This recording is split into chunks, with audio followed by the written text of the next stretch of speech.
You have clicked on this video for you wish to hear my opinions on the film The Dark Crystal, and you believe I can do it justice without being unfair nor biased in any way, but instead making sure that I am thorough without being mean or derogatory, yet pointing out issues where I find them, and so here I am, reviewing the film. However, none of these conjunctions compare to the Great Conjunction, where the three suns line up, at which point the Shard and the Dark Crystal must be reunited to bring life to the world.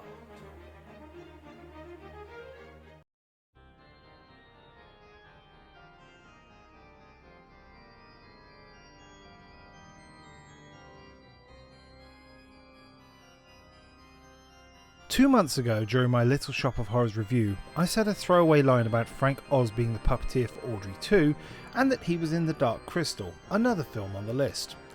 Days after that video was released, The Dark Crystal was selected. I'm guessing it's just a matter of time before I review Donnie Darko. Anyway, The Dark Crystal, released in 1982, it's not something I'm overly familiar with at all. I know it's a product of Frank Oz and Jim Henson, and the trailer told me nothing really. So let's get right to it. Here's my review of The Dark Crystal. 1,000 years ago, the Great Crystal cracked, forming the Dark Crystal and the Lost Shard. It caused the land to become desolate and two tribes to be formed, the Mystics and the Skeksis, both of which lose their leaders at the same time. The Mystic leader informs the adopted gelfling Jen that he must travel the lands to find the missing shard and restore the crystal before the next Great Conjunction, when the three suns align. Meanwhile, at the castle, the Skeksis start fighting over who the new emperor should be now that their leader has died. Their trial by stone sees the new emperor crowned and the chamberlain stripped of his robes and banished. The Skeksis learn of Jen's journey and send the beetle-like creatures to Gartham after him. Jen has reached the observatory home of Aughra, who gifts him the missing shard and tells him more about the prophecy before the Gartham attack and destroy her home, capturing her, with Jen narrowly escaping. Jen then meets another gelfling, both of whom thought they were the last of their kind, a female named Kira who can summon animals, and joins Jen on his quest. She takes him back to the clan that adopted her, but that night the Gartham attack, destroying their home and capturing the clan, with Jen and Kira narrowly escaping. The two gelflings find ruins the next morning that tell them more about the prophecy, when suddenly the Chamberlain appears and tries to team up with the gelflings, arguing that bringing peace to the land would no longer make him an outcast. Jen and Kira refuse, as the Skeksis have killed their family in the past and so head to the castle alone.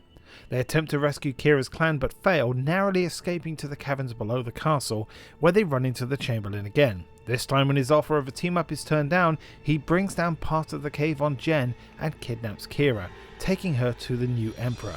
The emperor tries to use the crystal to drain Kira's essence and make him young again, but with encouragement from Jen, who survived the cave-in, and Aughra in a nearby cage, Kira fights back against the crystal's power and breaks free of her bonds after summoning nearby animals. At this point, the Mystics, who have been migrating to the castle throughout the entire journey, arrive and head towards the crystal. Jen meanwhile climbs up the crystal chamber and eventually ends up on top of the gem, but drops the shard on the floor. Kira throws the shard back to him but is killed by one of the Skeksis. Jen reunites the crystal as the Great Conjunction happens, which unites the Skeksis and Mystics into their true forms, brings Kira back to life, and makes the world outside lush and vibrant once more. My initial thoughts after watching this film were of disappointment, not because the film is bad or boring, but because there's a really good idea which I feel wasn't executed right. The aesthetic theme isn't something I'd normally go for, but I was following the story and actually was enjoying it for about half the film.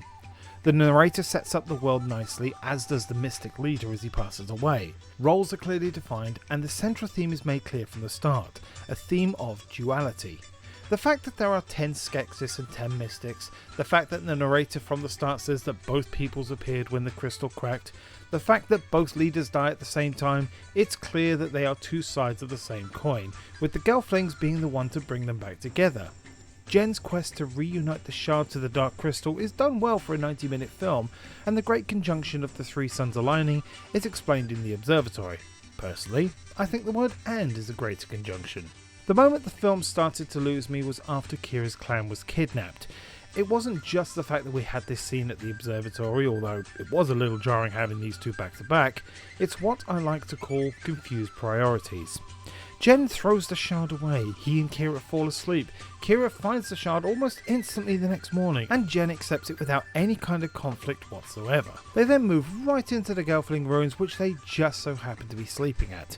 By confused priorities I mean that Jen doesn't get convinced in any way to continue his quest, and the whole shard thing being thrown away seems like it should have been a big deal but wasn't capitalised on. The film also has one of my least favourite tropes, resurrection. I've mentioned this before, but killing a character and then bringing them back to life just lessens the stakes of death, a universal factor all viewers have to deal with at one point or another. Making death a minor inconvenience takes away from the impact of killing your characters in the first instance. The ending also feels rushed, which is another minor grievance that really bugs me. It's a shame because these little things start to add up, and that just takes away from the goodwill the film's earned to this point. Acting wise, it's not great, I'm afraid. Most are passable, but the Skeksis voices are overly shrill to the point where it's quite hard to understand what they say. Unfortunately though, it's Jen, the lead character, that's the worst culprit. The delivery of certain lines is very stilted. I get Knuckles from Sonic Adventure vibes at points. I don't remember being here before, but something about it is familiar. It sounds like I hate the film, but there's actually a lot to like. The puppetry is really good, and at times the physical effects are impressive. The film was marketed as the first live-action film without any human beings on screen. This is a bit of a fib though, as there are clearly some humans in wide shots running in place of the puppets. Aside from this though, there are no human characters, very impressive for the time. I'm mirroring my thoughts on the puppetry in Little Shop of Horrors and Dark Crystal, which was released just 4 years before. Visually, I see a lot of similarities between this and Labyrinth, the next big project from Jim Henson, and something that was only recently added to my list. Would you believe though that financially Dark Crystal did a lot better? This really surprised me because both are cult favourites nowadays. I'd argue that Labyrinth is even more well known. Maybe it's Bowie. I mean, he is the star, man. Ha ha! The soundtrack is fairly generic if I'm honest. Even giving it a listen away from the film, none of it sticks. An overture would have tied it together in my opinion. You could place this in any fantasy genre film, game or TV show and it would just fit fine. It's the legacy of Dark Crystal that intrigues me the most. A real effort has been made to make Dark Crystal into a huge franchise with mixed results. Between 2006 and 2014, a sequel was either being discussed or somewhat in production before quietly being scrapped. Instead, the story idea was released as a 12-issue comic series called The Power of the Dark Crystal. In 2013, a contest was held to find an author for 4 novels set before the movie, before being released in 2016 and 2019. Finally, a Netflix series released in 2019 called The Dark Crystal Age of Resistance came out. No stage show that I know of though.